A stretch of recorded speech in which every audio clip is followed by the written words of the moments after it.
9 फरवरी 2023 उत्तम नगर, न्यू दिल्ली। उत्तम नगर के एक फ्लैट के सीसीटीवी में नजर आ रही 23 साल की निकी उस दिन काफ़ी परेशान और गुस्से में थी, क्योंकि थोड़ी देर पहले ही उसे पता चला कि उसके बॉयफ्रेंड ने किसी और से सगाई कर ली है।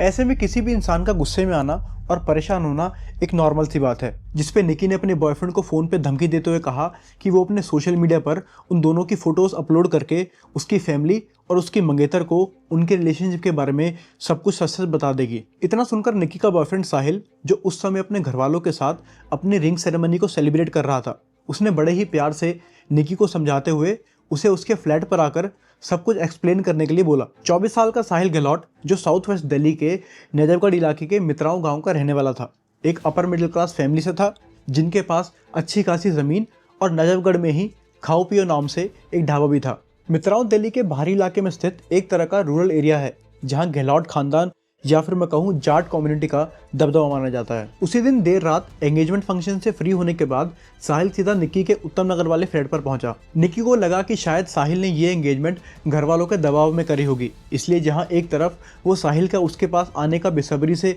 इंतजार कर रही थी, वहीं साहिल को कहीं ना कहीं इस बात की टेंशन थी कि वो निकी को फेस कैसे करेगा। लेकिन इस बात से अनजान निकी ने कभी सपने में भी नहीं सोचा होगा कि उसका बॉयफ्रेंड इस बार ना सिर्फ उससे आखिरी बार मिलने आ रहा है, बल्कि उसकी ज़िंदगी की सारी उम्मीदें, उसका भरोसा और उनके 5 साल के प्यार को हमेशा हमेशा के लिए दफन करने आ रहा है। निकी यादव का जन्म हरियाणा के झज्जर डिस्ट्रिक्ट के खातीवास गांव में हुआ था। बचपन से ही अपनी पढ़ाई में होशियार निकी का सपना डॉक्टर बनने का था। निकी की फैमिली में उसके माता पिता एंड उसके 2 भाई बहन थे, एंड वो अपने सिबलिंग्स में सबसे बड़ी थी। निकी के फादर सुनील यादव हरियाणा के गुरुग्राम में एक मोटर गैराज चलाते थे। हरियाणा से ही अपनी स्कूलिंग खत्म करने के बाद निकी ने 2018 में नीट की प्रिपरेशन के लिए दिल्ली के उत्तम नगर के आकाश इंस्टीट्यूट में एडमिशन ले लिया। और जैसे कि मैंने बताया कि वो अपनी पढ़ाई में काफ़ी होशियार थी, इसलिए दिल्ली आने के बाद अपने फ्लैट से कोचिंग और कोचिंग से फ्लैट, यही उसकी रोज़मर्रा की ज़िंदगी थी। दिल्ली आने के बाद निकी का ज़्यादा किसी से मिलना जुलना नहीं था, और कोचिंग के लिए वो मोस्टली बस से ही ट्रैवल करती थी। और एक दिन ट्रैवल करते हुए उसकी मुलाकात साहिल गहलोत से हुई। And as I said before कि वो एक अपर मिडिल क्लास फैमिली से था और दिखने में और बात करने में सेंसिबल भी था। साहिल एक अच्छी फैमिली से होने के बावजूद भी वो खुद के लिए एक सरकारी नौकरी चाहता था। एंड अपनी स्कूलिंग खत्म करने के बाद उसने भी दिल्ली से एसएससी की कोचिंग लेनी शुरू कर दी। साहिल की फैमिली में 6 लोग थे, एंड उसके फादर का नाम वीरेंद्र सिंह था। बट वीरेंद्र सिंह का भी इस केस में एक अहम किरदार है, जो आपको वीडियो के एंड तक पता चल जाएगा। साहिल और निकी का बस रूट सेम था, एंड दोनों मोस्टली एक ही बस से ट्रेवल किया करते थे। दोनों ही स्टूडेंट थे एंड एंट्रेंस एग्जाम की तैयारी कर रहे थे, इसलिए इसी ड्यूरेशन के दौरान दोनों के बीच में थोड़ी बहुत बातचीत शुरू हो गई। दोनों अक्सर कोचिंग के बाद एज अ फ्रेंड घूमने भी जाया करते, और देखते ही देखते दोनों की ये दोस्ती कब प्यार में बदल गई उन्हें पता ही नहीं चला। एक मुलाकात से बढ़ती दूसरी मुलाकातें दोनों को इतना करीब ले आई थी कि उन्होंने लिव इन में रहना शुरू कर दिया। 2018 के एंड तक आते आते दोनों के बीच का बॉन्ड बहुत ही ज़्यादा स्ट्रांग हो गया, लेकिन अनफॉर्चुनेटली दोनों में से किसी का भी एग्जाम क्लियर नहीं हुआ। नए नए रिश्ते में अक्सर ऐसा ही होता है, नो मैटर कोई कितना ही होशियार क्यों ना हो, लेकिन जब प्यार का भूत सर पर सवार होता है तो मोस्टली लोग पढ़ाई पे ध्यान कम ही दे पाते हैं। एंड मे बी यही रीज़न था कि दोनों में से किसी का भी एंट्रेंस एग्जाम क्लियर नहीं हुआ। साहिल, जिसको कहीं ना कहीं पता था कि उसकी फैमिली ऑलरेडी पैसे वाली है, तो उसने इस सिचुएशन में पैनिक नहीं किया। इनफैक्ट उसने कोचिंग क्लासेस छोड़कर 2019 में ग्रेटर नोएडा की गलगोटिया यूनिवर्सिटी से डिप्लोमा इन फार्मेसी में एडमिशन ले लिया। दूसरी तरफ निकी, जो शायद साहिल के प्यार में इस कदर डूब चुकी थी, उसने भी कोचिंग क्लासेस को छोड़ दिया और सेम कॉलेज में बीए इंग्लिश ऑनर्स में एडमिशन ले लिया, जिसके बाद दोनों ग्रेटर नोएडा के ही एक रेंट के घर में साथ रहने लगे। इस पॉइंट तक दोनों में से किसी की भी फैमिली को पता नहीं था कि वो लिव इन में रह रहे हैं, बिकॉज एक लड़की के लिए अपने पेरेंट्स को अपने बॉयफ्रेंड के बारे में बताना, स्पेशली जब वो साथ में रह रहे हों, इज़ वेरी हार्ड। मतलब यहाँ पे there was a full chance कि अगर निकी ने अपने घर पर बताया होता तो शायद वो उसे घर वापस बुला लेते, और वहीं साहिल की फैमिली भी कहीं ना कहीं इस चीज़ को सपोर्ट नहीं करती, इसलिए उसने भी इस बारे में किसी से जिक्र नहीं किया। 2020 तक आते आते दोनों अब एक दूसरे को अच्छी तरह से जान चुके थे, एंड दोनों कहीं ना कहीं शादी भी करना चाहते थे।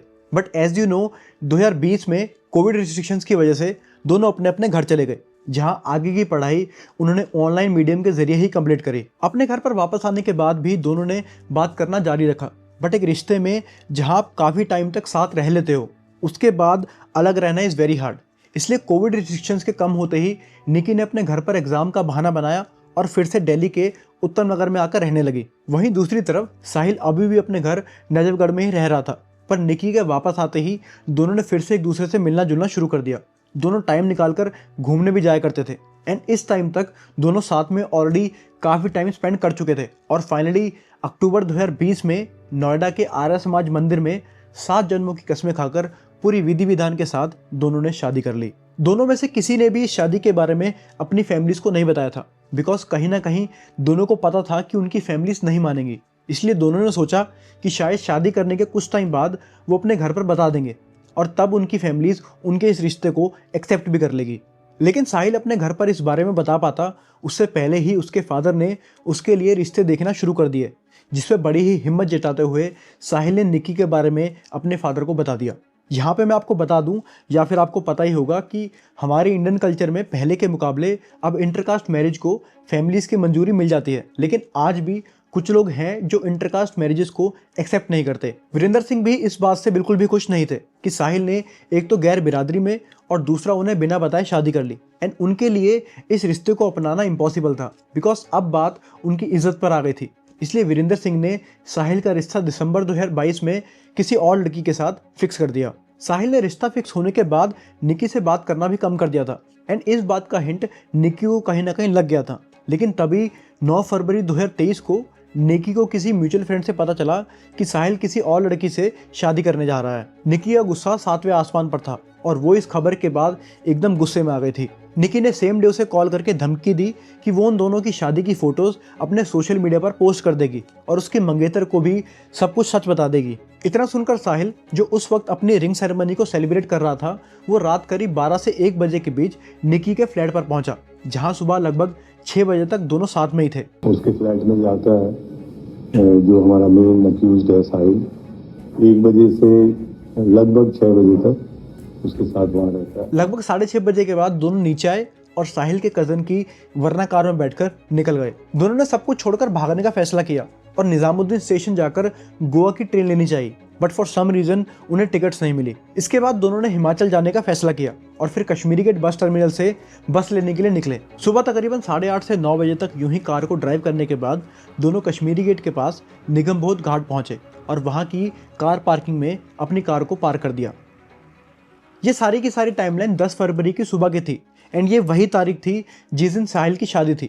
पर साहिल जब सुबह 9 बजे तक भी अपने घर वापस नहीं पहुंचा तो चिंता में आकर उसके घर वालों ने बार बार उसके नंबर पर कॉल करना शुरू कर दिया और इधर निकी की भी इन्हीं सब बातों को लेकर साहिल से बहस हो गई एंड इसी बहस में उसने गाड़ी में रखी मोबाइल चार्जिंग केबल उठाई और उसी केबल से निकी की गला दबाकर हत्या कर दी।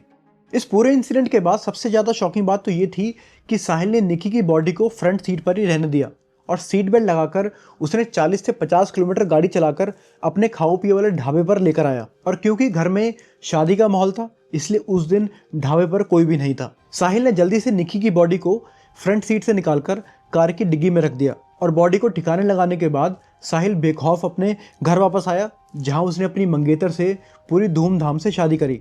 इधर उसी रात जब सुनील यादव को उनकी बेटी का कॉल नहीं आया, जो अमूमन डेली कॉल किया करती थी, तो उन्होंने उसके नंबर पर कॉल किया, बट इस टाइम तक उसका नंबर नॉट रीचेबल था क्योंकि साहिल ने उसके सिम और उसके फ़ोन से सारी चैट्स और कॉल डिटेल्स हटा दी थी। लेकिन जब 2 दिन और बीत गए तो घर वालों को चिंता होने लगी एंड निकी की छोटी बहन निधि ने उसकी एक फ्रेंड को कॉल किया तो उसने बताया कि वो तो घूमने गई हुई है। सुनील यादव ने जब साहिल के नंबर पर कॉल किया तो साहिल ने उन्हें गुमराह करते हुए बताया कि वो तो हिमाचल प्रदेश अपने दोस्तों के साथ घूमने गई है और बताया कि वो तो खुद अपनी शादी में बिजी था। इस टाइम तक निकी के घर वाले परेशान तो थे बट उन्होंने उसकी मिसिंग कंप्लेंट नहीं लिखवाई थी। इधर 13 फरवरी को पुलिस इंस्पेक्टर सतीश कुमार के अकॉर्डिंग उन्हें अपने एक सीक्रेट इन्फॉर्मर से ये टिप मिली कि मित्राओं गांव के रहने वाले साहिल ने अपनी गर्लफ्रेंड की हत्या करके उसे अपने गांव के आसपास ही ठिकाने लगा दिया है। पुलिस सीधा खाओ पियो रेस्टोरेंट पर पहुंची, जहां ढाबे को अच्छी तरह से चेक करने के बाद जब उन्होंने फ्रिज को खोला तो उन्हें निकी की लाश मिली। दरअसल बॉडी को डिग्गी में छुपाने के बाद 10 फरवरी को देर रात, यानी कि शादी वाली रात ही, वो फिर से अपने ढाबे पे आया क्योंकि उसके फादर वीरेंद्र सिंह और उसके 2 कज़न और 2 दोस्तों ने उसे निकी को फ्रिज में डालने की सलाह दी थी ताकि किसी को भी स्मेल ना आए।